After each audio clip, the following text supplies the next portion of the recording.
ಆತ್ಮೀಯ ವಿದ್ಯಾರ್ಥಿಗಳೇ, ನಾನು ಡಾಕ್ಟರ್ ಬಸವರಾಜ ನಕ್ಕಿ, ಇತಿಹಾಸದ ಸಹ ಪ್ರಾಧ್ಯಾಪಕರು, ಸರ್ಕಾರಿ ಪ್ರಥಮ ದರ್ಜೆ ಕಾಲೇಜ್, ದಾಂಡೇಲಿ, ಉತ್ತರ ಕನ್ನಡ ಜಿಲ್ಲೆ.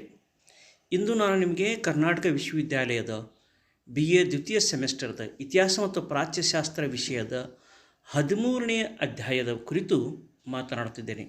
ವಿಷಯ ಹರ್ಷವರ್ಧನನ ಅವಧಿಯಲ್ಲಿ ಬೌದ್ಧ ಧರ್ಮದ ಪ್ರಚಾರ ಅಥವಾ ಅದರ ಬೆಳವಣಿಗೆ, that is spread of Buddhism during Vardhan's period or Vardhan's dynasty. As you know very well, and you have studied it in the first semester of BA, who established this Buddhism, what were its principles, what are the eightfold paths, and what are its causes for its rise and causes for its decline in India. Buddhism, founded by Gautam Buddha, had left greater impact in ancient India. It received royal patronage by Ashoka, the Mauryan emperor. Many dynasties, both in north and south, extended royal support for its growth. Mauryan emperor Ashoka played an important role in spreading Buddhism. He was like a role model king to all others who extended the royal support to Buddhism, because he undertook all possible steps to spread Buddhism. He sent missionaries to foreign countries, appointed his son and daughter to spread it.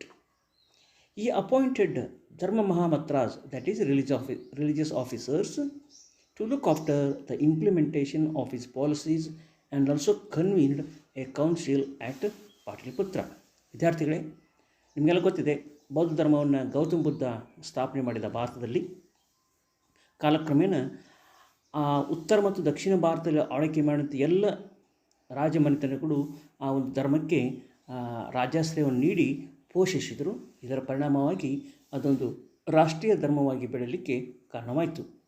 ಮೌರ್ಯರ ದೊರೆ ಅಶೋಕ ಈ ಬೌದ್ಧ ಧರ್ಮವನ್ನು ಪ್ರಚಾರ ಮಾಡುವಲ್ಲಿ ಅತ್ಯಂತ ಮಹತ್ವದ ಕಾರ್ಯವನ್ನು ಮಾಡಿದ. ಆತನನ್ನು ಒಬ್ಬ ರೋಲ್ ಮಾಡೆಲ್ ಕಿಂಗ್ ಅಂತೇಳಿ ನಾವು ಅವನನ್ನು ಕನ್ಸಿಡರ್ ಮಾಡ್ಬೋದು. ಆತ ಒಂದು ಧರ್ಮವನ್ನು ಪ್ರಚಾರ ಮಾಡಲಿಕ್ಕೆ ಯಾವ ಕಾರ್ಯಕ್ರಮಗಳನ್ನ ಹಮ್ಮಿಕೊಳ್ಳಬಹುದಲ್ಲ, ಎಲ್ಲ ಕಾರ್ಯಕ್ರಮಗಳನ್ನು ಆತ ಅಳವಡಿಸಿಕೊಂಡು ಅಥವಾ ಜಾರಿಗೆ ತಂದು ಆ ಧರ್ಮ ಪ್ರಚಾರ ಕಾರ್ಯದಲ್ಲಿ ತೊಡಗಿಕೊಂಡ ಅನ್ನೋದು ನಮಗೆ ಸ್ಪಷ್ಟವಾಗಿ ಕಂಡುಬರ್ತದೆ. ಆತ ಈ ಬೌದ್ಧ ಧರ್ಮದ ಪ್ರಚಾರಕ್ಕಾಗಿ ವಿದೇಶಿಗಳಿಗೆ ಮಿಷನರಿಗಳನ್ನು ಕಳಿಸಿಕೊಟ್ಟ. ಜೊತೆಗೆ ತನ್ನ ಮಗ ಮತ್ತು ಮಗಳನ್ನು ಅದರಲ್ಲಿ ರಾಯಭಾರಿಗಳಂತೇಳಿ ನೇಮಕ ಮಾಡಿದ. ಅಷ್ಟೇ ಅಲ್ಲ, ತನ್ನ ನೀತಿ ನಿಯಮಗಳನ್ನು, ಧಾರ್ಮಿಕ ನೀತಿ ನಿಯಮಗಳನ್ನು ಜಾರಿಗೊಳಿಸುವಲ್ಲಿ ಮೇಲ್ವಿಚಾರಣೆ ಮಾಡಲು ಧರ್ಮ ಮಹಾಮತ್ರ ಎಂಬ ಅಧಿಕಾರಿಗಳನ್ನು ತನ್ನ ಆಸ್ಥಾನದಲ್ಲಿ ನೇಮಕ ಮಾಡಿದ. ಅಷ್ಟೇ ಅಲ್ಲ, ಇವ ಪಾಟಲಿಪುತ್ರದಲ್ಲೂ ಸಹಿತ ಒಂದು ಬೌದ್ಧ ಸಮ್ಮೇಳನ ಮಾಡಿದ್ದ ಅನ್ನೋದು ಸಹಿತ ನಮಗೆ ಕಳೆದ ಸೆಮೆಸ್ಟರ್ನಲ್ಲಿ ನೋಡಿದ್ದೀವಿ. ಈ ಬೌದ್ಧ ಧರ್ಮ ಪ್ರಚಾರ ಕಾರ್ಯದಲ್ಲೂ ಸಹಿತ ಚೀನಾದ ಪಾತ್ರ ಬಹುಮುಖ್ಯವಾಗಿದೆ. ಅದೇನಂತಂದರೆ the role of China in Buddhism. Since time immemorial, Chinese came to India to collect Buddhist literature, to study Buddhist literature, and to visit the holy places of Buddhism. Pahiyana, Huinsang, and Itsing played an important role. They traveled widely in India, studied Sanskrit, Pali, and Prakrit in order to understand its literature. They studied at Nalanda University, then served as teachers in it. They wrote literature on Buddhism. Nalanda University Library has huge collection on Buddhism. Many books were translated to different languages. Many Buddhist scholars wrote on Buddhism and contributed for its growth. ಹೀಗೆ ಅನೇಕ ಚೀನಿ ಪ್ರವಾಸಿಗರು ಭಾರತ ದೇಶಕ್ಕೆ ಬಂದು ಬೌದ್ಧ ಸಾಹಿತ್ಯವನ್ನು ಸಂಗ್ರಹ ಮಾಡಬೇಕು, ಬೌದ್ಧ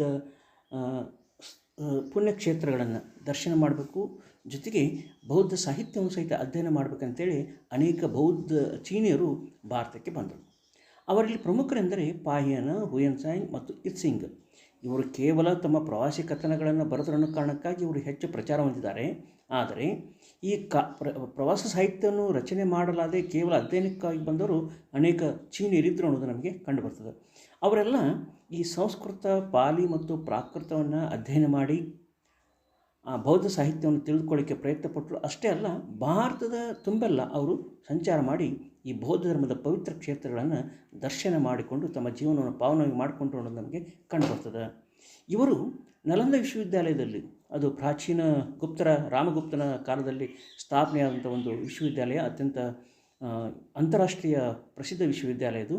ಅಲ್ಲಿ ಅವರು ವಿದ್ಯಾರ್ಥಿಗಳಾಗಿ ಕಲಿತು ನಂತರ ಅದೇ ವಿಶ್ವವಿದ್ಯಾಲಯದ ಶಿಕ್ಷಕರಾಗಿ ಕಾರ್ಯನಿರ್ವಹಿಸಿದ್ದು ಅತ್ಯಂತ ಶ್ಲಾಘನೀಯ ಅಂತ ಹೇಳ್ಬೋದು. ಅವರು ಬೌದ್ಧ ಧರ್ಮದ ಕುರಿತು ಅದರ ಸಾಹಿತ್ಯವನ್ನು ಶ್ರೀಮಂತಗೊಳಿಸಿದ್ದರು ಅನ್ನೋದು ಸಹಿತ ನಮಗೆ ಕಂಡುಬರ್ತದೆ. ನಲಂದ ವಿಶ್ವವಿದ್ಯಾಲಯದ ಗ್ರಂಥಾಲಯದಲ್ಲಿ ಬೌದ್ಧ ಧರ್ಮ ಕುರಿತು ಅಪಾರ ಸಾಹಿತ್ಯ ಇತ್ತು ಅನ್ನೋದು ಸಹಿತ ನಮಗೆ ಕಂಡುಬರ್ತದೆ. ಈ ಚೀನಿ ಪ್ರವಾಸಿಗರೇನು ಭಾರತಕ್ಕೆ ಬಂದಿದ್ದಾರಲ್ಲ, ಅವರು ಅನೇಕ ಭಾರತೀಯ ಕೃತಿಗಳನ್ನು ತಮ್ಮ ಭಾಷೆಗೆ ಭಾಷಾಂತರಿಸಿದರು ಅನ್ನೋದು ಸಹಿತ ನಮಗೆ ಸ್ಪಷ್ಟವಾಗಿ ಕಂಡುಬರ್ತದೆ. ಅದರ ಅಷ್ಟೇ ಅಲ್ಲ, ಅನೇಕ ಬೌದ್ಧ ವಿದ್ವಾಂಸರು ಸಹಿತ ಈ ಸಾಹಿತ್ಯ ಕೃತಿಗಳನ್ನು ಶ್ರೀಮಂತಗೊಳಿಸಿದರು, ಜೊತೆಗೆ ಅದರ ಬೆಳವಣಿಗೆಗೂ ಕಾರಣಕರ್ತರಾದರು ಅನ್ನೋದು ನಮಗೆ ಸ್ಪಷ್ಟವಾಗಿ ಕಂಡುಬರ್ತದೆ. ಹಾಗಾದರೆ ಈ ಬೌದ್ಧ ಧರ್ಮವನ್ನು ಪ್ರಚಾರ ಮಾಡುವಲ್ಲಿ ಹರ್ಷವರ್ಧನ ಪಾತ್ರ ಏನು ಅನ್ನೋದು ನೋಡೋದಾದರೆ, let us see the role of Harshavardhana or religious policy of Harshavardhana. Harshavardhana followed the religious policy of his ancestors. The kings of this dynasty were very liberal in their religious attitude. Prabhakarvardhana, the father of Harshavardhana, was a worshipper of sun. Rajvardhana, who was the elder brother of Harshavardhana, was a follower of Buddhism. Rajasri, after her release, also embraced Buddhism. Harshavardhana himself worshipped sun, Shiva and Buddha. He constructed temples for the worship of these gods. It means, even though they wholeheartedly accepted Buddhism, they never converted to Buddhism. In addition to Hinduism, they also followed Buddhism and played an important role in its spread. But then he turned towards Buddhism and played an important role in the promotion and spread of Buddhism. He convened the Third Buddhist Council at Kanauj, which was presided over by Huensang. This was convened only with an intention to take the advantage of Huensang, who was in India at that time. He was a staunch follower of Mahayana sect of Buddhism. He was very eager to understand the various religions. Hence, he had convened the religious conference to broaden his knowledge. Harshavardhana ಕೇವಲ ಹಿಂದೂ ಆಗಿ ಉಳಿಲಿಲ್ಲ, ಆತ ಬೌದ್ಧ ಧರ್ಮವನ್ನು ಸಹಿತ ಅನುಸರಿಸಿ ಅದರ ಬೆಳವಣಿಗೆಗೆ ಕಾರಣಕರ್ತನಾದ ಅನ್ನೋದು ನಮಗೆ ಇದರ ಮೂಲಕ ಕಂಡುಬರ್ತದೆ. ಪ್ರಭಾಕರವರ್ಧನ, ಹರ್ಷವರ್ಧನ್ ತಂದೆ, ಸೂರ್ಯ ಆರಾಧನೆ ಮಾಡ್ತಾಯಿದ್ದ. ಆತನ ಹಿರಿಯ ಸಹೋದರ ರಾಜವರ್ಧನ್ ಬೌದ್ಧ ಧರ್ಮವನ್ನು ಫಾಲೋ ಮಾಡಿದ. ರಾಜೇಶ್ವರಿ ಸಹಿತ ತನ್ನ ಬಿಡುಗಡೆಯ ನಂತರ ಬೌದ್ಧ ಧರ್ಮವನ್ನು ಸ್ವೀಕಾರ ಮಾಡಿದ್ದು ನಮಗೆ ಕಂಡುಬರ್ತದೆ. ಹರ್ಷವರ್ಧನ ಸೂರ್ಯನ ಆರಾಧನೆ ಜೊತೆಗೆ ಶಿವನ ಪೂಜೆಯನ್ನು ಮಾಡ್ತಾಯಿದ್ದ, ಜೊತೆಗೆ ಬುದ್ಧನನ್ನು ಸಹಿತ ಪೂಜೆ ಮಾಡ್ತಾಯಿದ್ದ. ಇವರಿಗಾಗಿ ಅವನು ಅನೇಕ ದೇವಾಲಯಗಳನ್ನು ಕಟ್ಟಿದ ಅನ್ನೋದು ಸಹಿತ ನಮಗೆ ಕಂಡುಬರ್ತದೆ. ಇಲ್ಲಿ ಒಂದು ಅಂಶವನ್ನು ಗಮನಿಸಬೇಕು ನಾವು, ಅವರು ಹಿಂದೂಗಳಾಗಿದ್ದರೂ ಸಹಿತ ಬೌದ್ಧ ಧರ್ಮವನ್ನು ಹೆಚ್ಚು ಪ್ರಭಾವಗೊಂಡರೂ ಸಹಿತ ಅವರು ಎಂದೂ ಬೌದ್ಧ ಧರ್ಮವನ್ನು ಕನ್ವರ್ಟ್ ಆಗಲಿಲ್ಲ, ಬೌದ್ಧ ಧರ್ಮವನ್ನು ಒಪ್ಪಿಕೊಳ್ಳಲಿಲ್ಲ. ಅಂದರೆ ಅದಕ್ಕೆ ಕನ್ವರ್ಟ್ ಆಗಿ ಆ ಧರ್ಮವನ್ನು ಫಾಲೋ ಮಾಡಲಿಲ್ಲ ಅನ್ನೋದು ನಮಗೆ ಕಂಡುಬರ್ತದೆ. ಆ ಧರ್ಮದ ಪ್ರಚಾರಕ್ಕೆ ಹೆಚ್ಚು ಸಹಾಯ ಮಾಡಿದರು, ರಾಜ್ಯಾಶ್ರಯ ನೀಡೋದ್ರ ಮೂಲಕ ಅನ್ನೋದು ಸಹಿತ ನಮಗೆ ಸ್ಪಷ್ಟವಾಗಿ ಕಂಡುಬರ್ತದೆ. ಆದರೆ ಹರ್ಷವರ್ಧನನು ಈ ಬೌದ್ಧ ಧರ್ಮವನ್ನು ಹೆಚ್ಚು ಪ್ರಚಾರ ಮಾಡಬೇಕು ಅನ್ನೋ ಕಾರಣಕ್ಕಾಗಿ ಈ ಕನೌಜದಲ್ಲಿ 3ನೇ ಬೌದ್ಧ ಸಮ್ಮೇಳನವನ್ನು ಸಂಘಟಿಸಿದ. ಅದರ ಅಧ್ಯಕ್ಷತೆಯನ್ನು ಹುಯೆನ್ಸಾಂಗ್ ವಹಿಸಿದ್ದ ಅನ್ನೋದು ಸಹಿತ ನಮಗೆ ಸ್ಪಷ್ಟವಾಗಿ ಕಂಡುಬರ್ತದೆ. ಸೊ ಹೀಗೆ ಇವನು ಹೆಚ್ಚಾಗಿ ಮಹಾಯಾನ ಪಂಥವನ್ನು ಹೆಚ್ಚು ಪ್ರಚಾರ ಮಾಡಲಿಕ್ಕೆ ಪ್ರಯತ್ನಪಟ್ಟ. ಹೀಗಾಗಿ ಅವನೊಂದು ಬೌದ್ಧ ಸಮ್ಮೇಳನವನ್ನು ಮಾಡಿದ, ತನ್ನ ಜ್ಞಾನವನ್ನು ವೃದ್ಧಿಸಿಕೊಳ್ಳಲಿಕ್ಕೆ ಅನ್ನೋದು ನಮಗೆ ಸ್ಪಷ್ಟವಾಗಿ ಕಂಡುಬರ್ತದೆ. Even though the king extended royal support to Buddhism, his subjects were free enough to practice Vedic culture. There were 18 internal subsects in Buddhism. Kashmir was the main center of Buddhism. Huensang mentioned that there were 5,000 viharas and 2 lakh Buddhist monks. The important viharas were at Nagaradhana, Srugana, Svetapura, Mahabodhi, Punyavardhana, Raktamrita. Huensang visited all these places. Nalanda was a famous international vihara, attracted thousands of monks from different parts of the world. In addition to Buddhist vihara, king constructed temples for Shiva, Vishnu and Surya. At Banaras there were 100 temples of Shiva. Shiva temples at Kapilvastu, Surya temple at Multan were very famous. There were rest houses attached to two temples where free medicine and meals were provided to the people. ಹೀಗೆ ಹರ್ಷವರ್ಧನನು ಬೌದ್ಧ ಧರ್ಮವನ್ನು follow ಮಾಡಿದರೂ ಸಹಿತ, ಅದಕ್ಕೆ ಹೆಚ್ಚು ಒತ್ತು ಕೊಟ್ಟು ಅದರ ಪ್ರಚಾರ ಕಾರ್ಯದಲ್ಲಿ ತೊಡಗಿಕೊಂಡರೂ ಸಹಿತ ತನ್ನ ಪ್ರಜೆಗಳಿಗೆ ಅವನು ಯಾವುದೇ ರೀತಿ ರೆಸ್ಟ್ರಿಕ್ಷನನ್ನು ಹಾಕ್ತಾ ಇರಲಿಲ್ಲ. ನೀವು ಕಡ್ಡಾಯವಾಗಿ ಬೌದ್ಧ ಧರ್ಮನ ಫಾಲೋ ಮಾಡ್ಬೇಕಂತ ಹೇಳ್ತಾ ಇರಲಿಲ್ಲ. ಅವರಿಗೆ ತಮ್ಮ ತಮ್ಮ ಧರ್ಮಗಳನ್ನು, ತಮ್ಮ ತಮ್ಮ ಪಂಥಗಳನ್ನು ಅನುಸರಿಸಲಿಕ್ಕೆ ಅವ ಸಂಪೂರ್ಣವಾದ ಧಾರ್ಮಿಕ ಸ್ವಾತಂತ್ರ್ಯವನ್ನು ಕೊಟ್ಟಿದ್ದ ಅನ್ನೋದು ನಮಗೆ ಕಂಡುಬರ್ತದೆ. ಅಂದು ಕಾಶ್ಮೀರಿ ಬೌದ್ಧ ಧರ್ಮಕ್ಕೆ ಸಂಬಂಧಪಟ್ಟಂತೆ ಅತ್ಯಂತ ಪ್ರಮುಖ ಕೇಂದ್ರವಾಗಿತ್ತು. ಹುಯೆನ್ ಸಾಂಗ್ ತನ್ನ ಪ್ರವಾಸಿ ಕಥನದಲ್ಲಿ ಹೇಳಿದಾಗೆ ಕಾಶ್ಮೀರದಲ್ಲಿ 5,000 ವಿಹಾರಗಳಂತಂದರೆ ಬೌದ್ಧ ಬಿಕ್ಕುಗಳು ಇರ್ತಕ್ಕಂಥ ವಾಸಸ್ಥಳಗಳು, ಅಥವಾ ನಾವೇನು ರೆಸ್ಟ್ ಹೌಸಸ್ ಅಂತ ಹೇಳ್ತೀವಲ್ಲ, ಅದಕ್ಕೆ ಅದರ ದೇವಾಲಯ ಸಹಿತ ಅಟ್ಯಾಚ್ ಆಗಿರ್ತದೆ. ಜೊತೆಗೆ 2 ಲಕ್ಷ ಬೌದ್ಧ ಬಿಕ್ಕುಗಳು ಅಲ್ಲಿದ್ದರು, ಬೌದ್ಧ ಸನ್ಯಾಸಿಗಳು ಅಲ್ಲಿದ್ದರು ಅಂತ ಗೊತ್ತಾಗ್ತದೆ. ಇದರ ಜೊತೆಗೆ ನಾಗಾರಾಧನ, ಸೃಗಣ, ಶ್ವೇತಪುರ, ಮಹಾಬೋಧಿ, ಪುಣ್ಯವರ್ಧನ, ರಕ್ತಾಮೃತ ಇವು ಅಂದಿನ ಪ್ರಮುಖ ಮಹತ್ವದ ವಿಹಾರ ಕೇಂದ್ರಗಳಾಗಿದ್ದು, ಜೊತೆಗೆ ನಲಂದ ಅಂತಾರಾಷ್ಟ್ರೀಯ ವಿಶ್ವವಿದ್ಯಾಲಯ ಅಷ್ಟೇ ಅಲ್ಲದೆ ಅದೊಂದು ಅಂತಾರಾಷ್ಟ್ರೀಯ ಮಟ್ಟದ ವಿಹಾರವಾಗಿತ್ತು. ಅಲ್ಲಿ ಅನೇಕ ಬೌದ್ಧ ಸನ್ಯಾಸಿಗಳು ಅಧ್ಯಯನಕ್ಕಾಗಿ, ವಸತಿಗಾಗಿ ಬರ್ತಾ ಇದ್ರು ಅನ್ನೋದಕ್ಕೆ ನಮಗೆ ಕಂಡು ಬರ್ತದೆ. ಇನ್ ಅಡಿಷನ್ ಟು ಬುದ್ಧಿಸ್ಟ್ ವಿಹಾರ, ಕಿಂಗ್ ಕನ್ಸ್ಟ್ರಕ್ಟೆಡ್ ಟೆಂಪಲ್. ಅವನು ಈ ಬೌದ್ಧ ವಿಹಾರಗಳ ಜೊತೆಗೆ ಶಿವ, ವಿಷ್ಣು ಮತ್ತು ಸೂರ್ಯಗಾಗಿ ದೇವಾಲಯಗಳನ್ನು ಕಟ್ಟಿದ. ಬನಾರಸದಲ್ಲಿ 100 ಶಿವ ದೇವಾಲಯಗಳು ಇದ್ದು ಅನ್ನೋದು ನಮಗೆ ಕಂಡು ಬರ್ತದೆ. ಜೊತೆಗೆ ಕಪಿಲವಸ್ತುವಿನಲ್ಲಿರ್ತಕ್ಕಂಥ ಶಿವ ದೇವಾಲಯ, ಮುಲ್ತಾನ್ದಲ್ಲಿರ್ತಕ್ಕಂಥ ಸೂರ್ಯ ದೇವಾಲಯ ಅತ್ಯಂತ ಪ್ರಸಿದ್ಧಿ ಹೊಂದಿದ್ದು ಅನ್ನೋದು ನಮಗೆ ಕಂಡು ಬರ್ತದೆ. ಈ ದೇವಾಲಯಗಳ ಜೊತೆಗೆ ಒಂದು ಉಚಿತ ಊಟ ಮತ್ತು ಆಹಾರವನ್ನು ನೀಡ್ತಕ್ಕಂಥ ಈ ವಿಶ್ರಾಂತಿ ಗೃಹಗಳು ಇದ್ದು ಅನ್ನೋದು ಸಹಿತ ನಮಗೆ ಸ್ಪಷ್ಟವಾಗಿ ಕಂಡುಬರ್ತದೆ. ಈಗ let us say about Buddhist council convened by Harshavardhana. In order to popularise Buddhism, Harsha convened the Buddhist Council at Kanauj in 643 AD. It was presided by Huyen Tsang, a Chinese scholar who came to India for the study of Buddhism.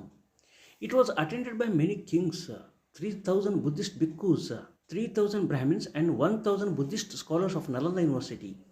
It was held for 23 days and discussion was held mainly on Mahayana sect. A huge pandal was erected on the bank of river Ganga. 6 feet golden statue of Buddha was installed on a 100 feet tower. Every day, a 3 feet statue of Buddha was taken in the procession. Every day there was discussion on Mahayana sect. Hence the people of other faith were unhappy and angry upon both Harshavardhana and Huyen Tsang. There was an attempt to kill Harshavardhana as he was given main emphasis on Mahayana sect. King requested his subjects to maintain peace, law and order. Then they were set fire to the pandal, which was soon brought under control. Thus, the grand function was failed in its attempt to popularize Buddhism. ಈಗ ಬೌದ್ಧ ಸಮ್ಮೇಳನ ಬಗ್ಗೆ ನೋಡೋದಾದರೆ, ಬೌದ್ಧ ಧರ್ಮವನ್ನು ಪ್ರಚಾರ ಮಾಡೋದಕ್ಕಾಗಿ ಹರ್ಷವರ್ಧನನು ಈ ಒಂದು ಬೌದ್ಧ ಸಮ್ಮೇಳನವನ್ನು ಕನೌಜದಲ್ಲಿ 643ರಲ್ಲಿ ನಡೆಸ್ತಾನೆ.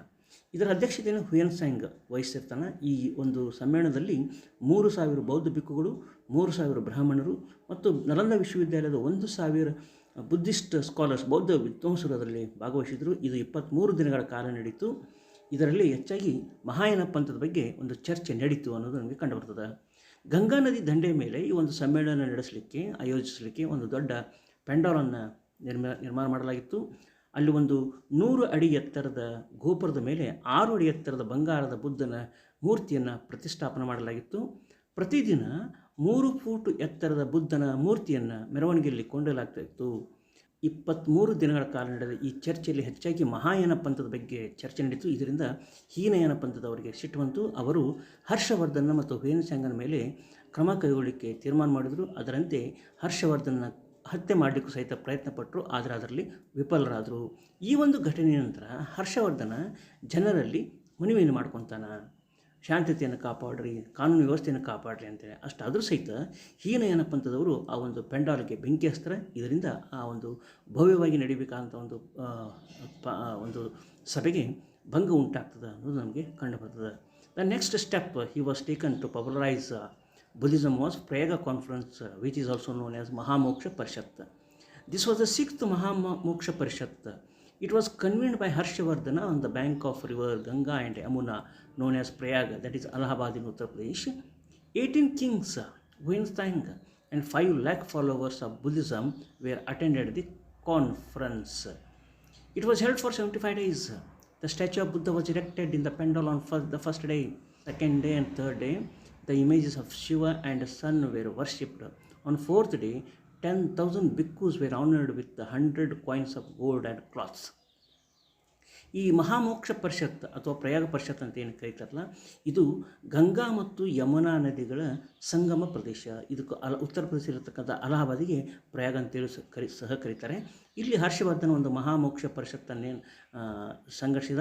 ಅಲ್ಲಿ 18 ರಾಜರು, ಹುಯೆನ್ ಸಾಂಗ್ ಮತ್ತು 5 ಲಕ್ಷ ಬೌದ್ಧ ಅನುಯಾಯಿಗಳು ಈ ಒಂದು ಸಮ್ಮೇಳನದಲ್ಲಿ ಭಾಗವಹಿಸಿದ್ರು. ಅದು 75 ದಿನಗಳ ಕಾಲ ನಡೀತು. ಇಲ್ಲಿ ಸಹಿತ ಈ ಗೌತಮ ಬುದ್ಧನ ಮೂರ್ತಿಯನ್ನು ಪ್ರತಿಷ್ಠಾನ ಮಾಡಲಾಗಿತ್ತು ಮೊದಲನೇ ದಿನ. 2 ಮತ್ತು 3ನೇ ದಿನ ಈ ಶಿವ ಮತ್ತು ಸೂರ್ಯರ ಮೂರ್ತಿಗಳನ್ನು ಸಹಿತ ಅಲ್ಲಿ ಪ್ರತಿಷ್ಠಾನ ಮಾಡಲಾಯಿತು. 4ನೇ ದಿನ 10,000 ಬೌದ್ಧ ಭಿಕ್ಕುಗಳಿಗೆ 100 ಬಂಗಾರದ ನಾಣ್ಯಗಳನ್ನು ಮತ್ತು ಬಟ್ಟೆಗಳನ್ನು ನೀಡಿ ಸನ್ಮಾನ ಮಾಡಲಾಯಿತು, ಗೌರವಿಸಲಾಯಿತು ಅನ್ನೋದು ಸಹಿತ ನಮಗೆ ಕಂಡುಬರ್ತದೆ. Every day all the invitees were fed with the meals and provided flower and perfumes. Brahmins and Jains were also honored in the conference. Huyen sang surprised by the gifts given to these invitees. Thus, by all these measures, Buddhism widely spread in northern India.